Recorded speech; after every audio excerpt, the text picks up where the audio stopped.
The next section of the day is the National Development, a Social Perspective. This session is divided in two parts, a healthcare perspective and an environmental perspective. We will start with the healthcare perspective. Allow me to introduce the first speaker. She returned to her home, St. Martin, in 2003, directly after obtaining her master's degree in health sciences at the University of Maastricht in the Netherlands. Her bachelor's degree in nursing, along with her major in health promotion and education, has benefited to her success as head of the Policy Department of Public Health within the Ministry of Public Health, Social Development and Labor, in developing and implementing local projects aimed at improving the lifestyle of our population. It is my pleasure to introduce Ms. Fenna Arnell.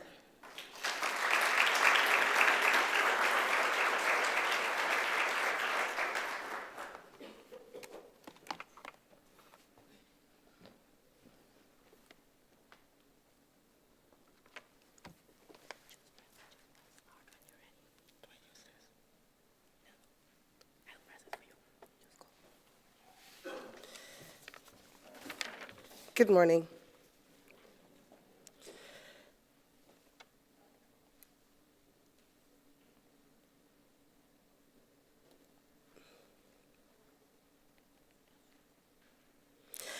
The World Health Organization defines health as a state of complete physical, mental, and social well-being, and not merely the absence of disease or infirmity. A very broad definition, but when placing this definition in the context of national development, there seems to be a strong correlation between both. National development focuses on improving the lives of the citizens, and health is defined as a state of being more than disease-free. Gone are those days when a person was considered healthy because they were not just physically ill. To understand the relationship between health and national development, let's try to take a look at the social determinants of health. For my presentation today, I chose to use the framework which is used by the University of Wisconsin Public Health Institute. My choice for this framework is because it has broken down the core determinants of health into values.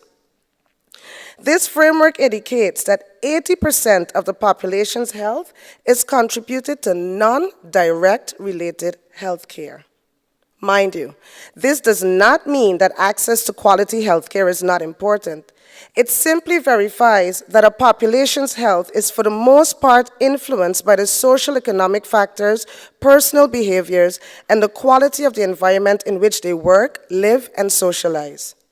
Those factors include access to education, employment possibilities, having a livable income, safe communities, availability of safe communities, equity in our society, individual behaviors such as substance use, nutrition, and physical activity. The discussion on national development and its correlation with health has been ongoing for decades.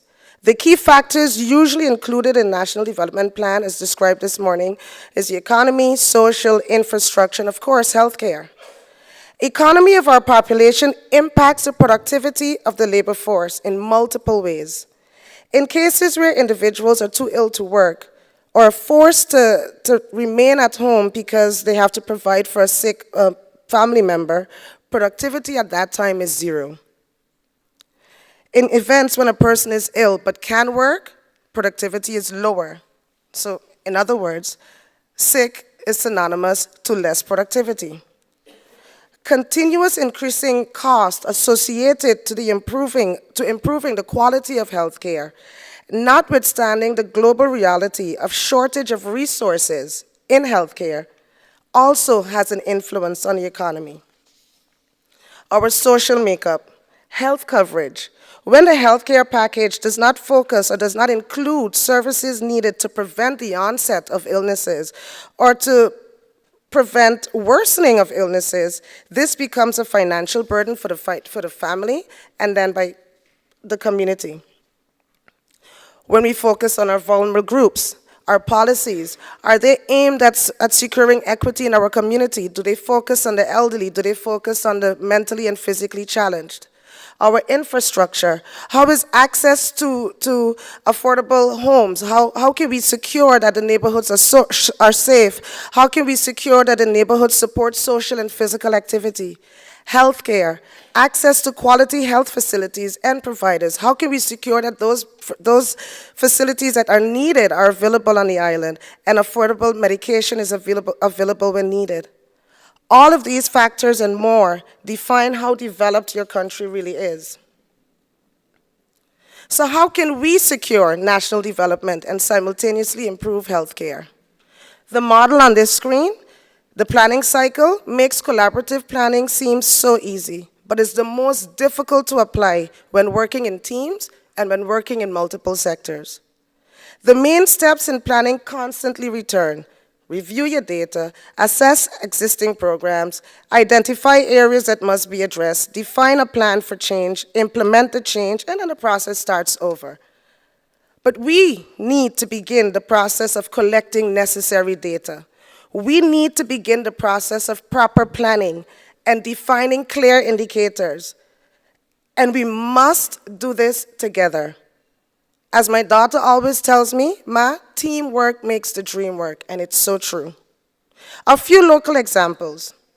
Considering the fact that our nation's main source of income is tourism, our market's foundation should be built on the premise of constant movement of people and goods. Annually, there's a transition of a little more above 1 million people on this beautiful rock we call home. We have successfully invested and secured a state-of-the-art airport and cruise facility. We have traditionally focused on modern development techniques in the tourism sector as a means to secure the needed income to safeguard the livelihood of the citizens of St. Martin. Beautiful. But this has its pros and cons. The flip of these investments is the fact that the consequences were not fully thought through, and therefore, in some cases, insufficient preventive measures were put into place. One example would be the emerging of new infectious diseases. Over the past recent years, we have experienced vector-borne illnesses that were previously not on the island, chikungunya, Zika, and reports indicate that the first cases were all imported illnesses, so not endemic cases. Another example would be the beautification aspect. We have invested in beautifying our main streets. However, little consideration was given to the vulnerable groups of our community. The sidewalks are not wheelchair-friendly. Persons with pulmonary issues may encounter difficulties with inhaling the fumes of the landfill, but I leave that for my colleague. To answer this question, I am strongly of the opinion that we first have to be cognizant of the fact that health is important for development, and development is important for health. Conditions in which people live, work, and socialize clearly has an impact on their health and well-being, and a healthy community is a great contribution to the development of the country. How has national development influenced healthcare on St. Martin?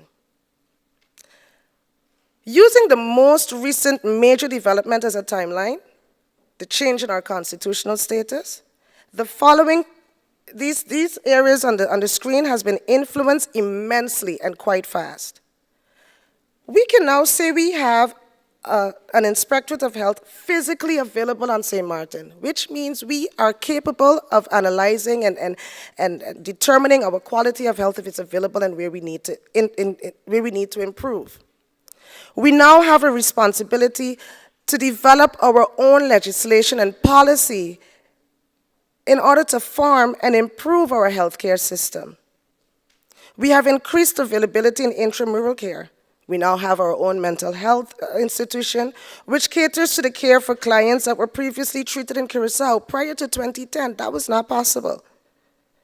We have recently started providing revalidation care at the White and Yellow Cross. We have strengthened cooperation with French St. Martin, whereby cross-border collaboration has increased.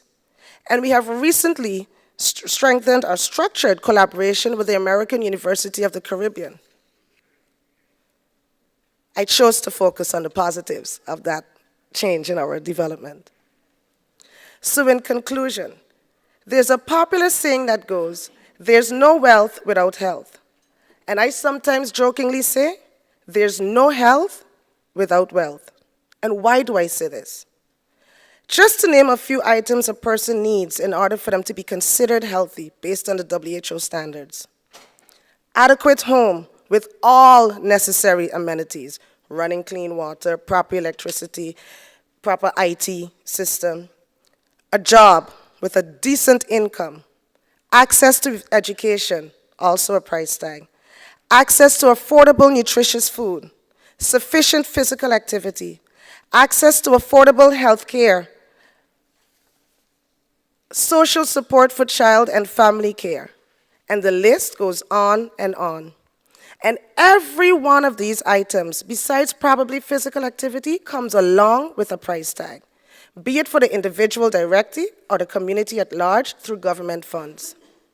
In conclusion, to secure national development, we must understand and accept the fact that there is a general correlation between the wealth of a country and its level of health. The National Development Plan must at all times include social, economic, and environmental factors.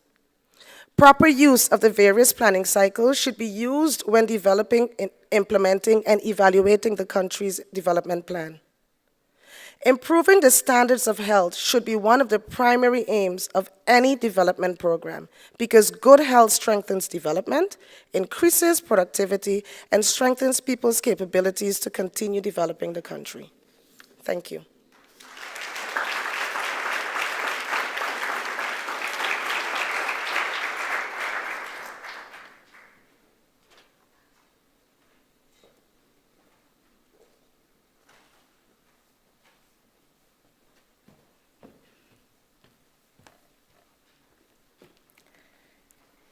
Thank you, Ms. Arnell, for your presentation.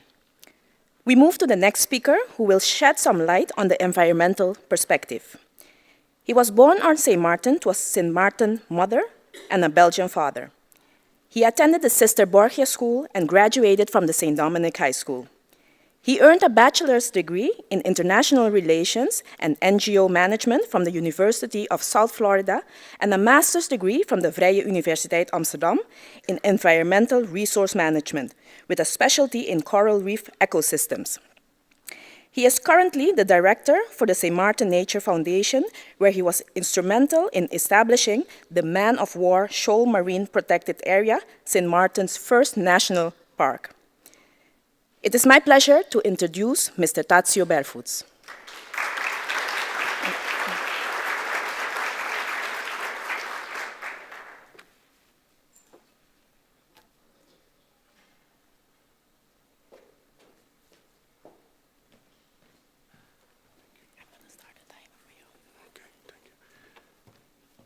Make sure this works.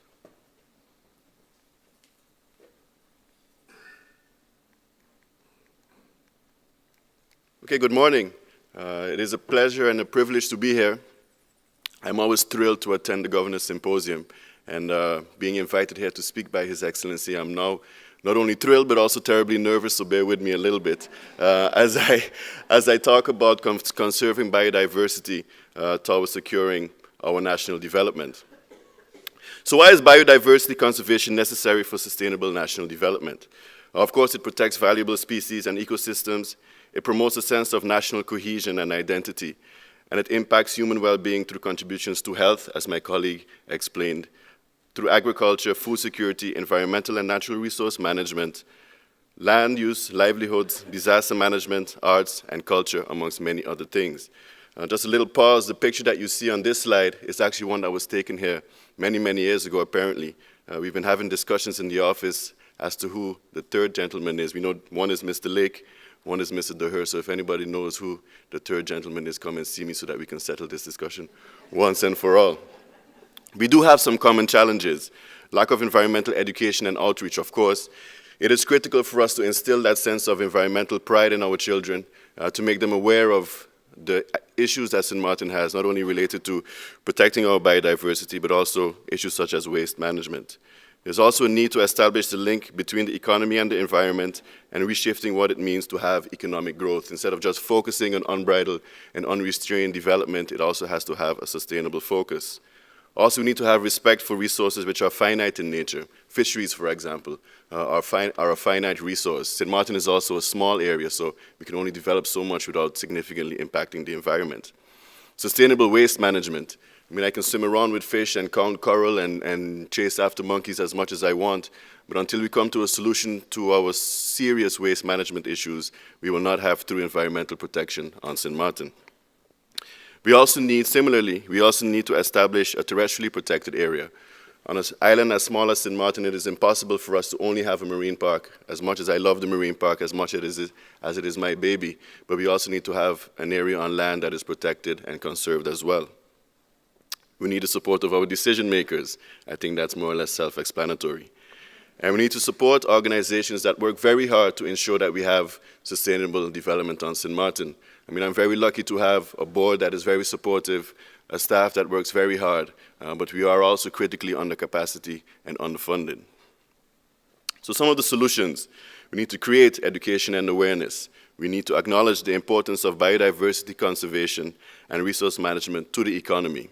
We need to use ideas and suggestions by those who have seen development occur before their very eyes. We need to combine traditional economics with environmental economics in developing a green economy. We need to ensure that all laws and controls are upheld and controlled related to the environment. And we need to focus on the protection of biodiversity. A little bit of a brain break just to walk you through what biodiversity really is. Which do you prefer, A or B? Which do you prefer, A or B? A or B? A or B? Just to highlight what biodiversity really is. Biodiversity is a diversity of ecosystems of our biological resource. So it is important that we have as diverse ecosystem as possible for our national development. Biodiversity also has intrinsic value. Intrinsic value means that it is valuable in and of itself. Just the reason that it exists means that it is valuable. It also has utilitarian value, means that it is valuable to a means to an end, such as goods, sustainable fisheries. Our marine park, for example, provides an area where fish can breed, where they can procreate, and they will spill over, thus sustaining our fisheries. And also services such as ecosystems. The marine park, again, provides an area where ecotourism can be developed. People come there to dive and swim and look at our coral reefs and swim with sharks, believe it or not. But what do we get from biodiversity? We get the very air that we breathe. We get the very food that we eat, the water that we drink, the medicine that heals us, the aesthetics that please us, and the ideas that inspire us. But we do have threats to our biodiversity. Habitat destruction combined with pollution, combined with invasive species, combined with climate change has resulted in thus far quite an unsustainable development for our country. Just some examples, my good friend here, the lionfish, filling in of our wetlands, pollution, our landfill. I cannot belabor the point too much how important it is to come to a real sustainable solution to our waste management issues. And of course, sea level rise because of global climate change. We are working on it.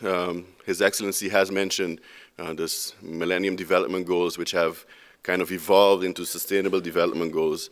And one of the major goals is to ensure environmental sustainability as part of our national development. So it has some indicators. These slides might be difficult to read for people who are sitting in the back. Should have been earlier. But indicator 59 is proportion of land covered by forest, and 60 is the ratio of areas protected to maintain biodiversity. So proportion of land covered by forest. This indicator is important because it shows how many green areas we still have left on St. Martin. And as you can see, those green areas, those true forests, as per the definition of the United Nations Development Program, are quite restricted. They're mostly restricted to the hilltops. So in order for us to come to a plan for the implementation of a protected area, we are currently tendering for a baseline inventory to be conducted on St. Martin together with BZK and together with the United Development Program. Because in order to lobby, we need to know the state of our terrestrial environment. The last time a survey was done on our terrestrial environment was in 1996. 1996 is a year after 1995, and 1995 was when our good friend Hurricane Lewis visited us. So as you can imagine, much has changed since then. We need to have a benchmark for natural state of affairs on St. Martin and a starting point for a sustainable future. So we need to know if this map that we have is indeed still relevant. Indicator 60 is areas protected to maintain biodiversity. We are doing well when it comes to this indicator. I was talking to Dr. Peterson yesterday, and he said that Aruba is still 7 years planning their marine park, planning on establishing their marine park. And I told him that the Nature Foundation started to plan for their marine park in 1997, and it only got established in 2010, so you still have some ways to go. So Sustainable Development 101, our marine protected area, the Man of War Shoal Marine Park. So the first thing that we did is we conducted ecological baseline and economic valuation studies. So we measured the ecosystem. We identified where it had the highest biodiversity. We also did an economic valuation study where we placed a monetary value on the ecosystem, and we came up with a figure of about US 50 million per year that the ecosystem contributes to the economy of St. Martin. Through, people come here, they go to the beach. Beach is provided by coral sand, for example. The reasons why our waters are so clear is because we have coral reefs and seagrass beds. Diving tourism contributes about $3 million annually because people come here to dive. They also stay in hotels, they eat at restaurants, drink significantly in our bars, etc., etc. So with the results of those studies, we again entered into negotiations with our stakeholders. We got them on board, and we approached government, and through our lobbying efforts, we finally got the marine park established on the 30th of December, 2010. Just this handsome fella is a frogfish. Some of the things that you can find in the marine park. These are all pictures of our marine park here on St. Martin. Also a frogfish. Sometimes we get told that we close off an area to fishing and that we're anti-fishing, but I just wanted to highlight the fact that, traditional knowledge on fishing grounds we use as a basis in consulting with our stakeholders, our most important stakeholder, fishermen, to establish an area where fish can breed and procreate. A fish, it's not a very intelligent animal, so it's not going to say that it's going to stick around in one particular area and not travel outside of it. So you have a spillover effect, and hopefully with that spillover effect, we can kind of reinvigorate traditional fishing, which has been quite lacking on St. Martin for the past few decades. This is a picture from last week. I just wanted to plug it. You might recognize a very distinguished and famous person in the picture, with next to him sitting Sir Richard Branson.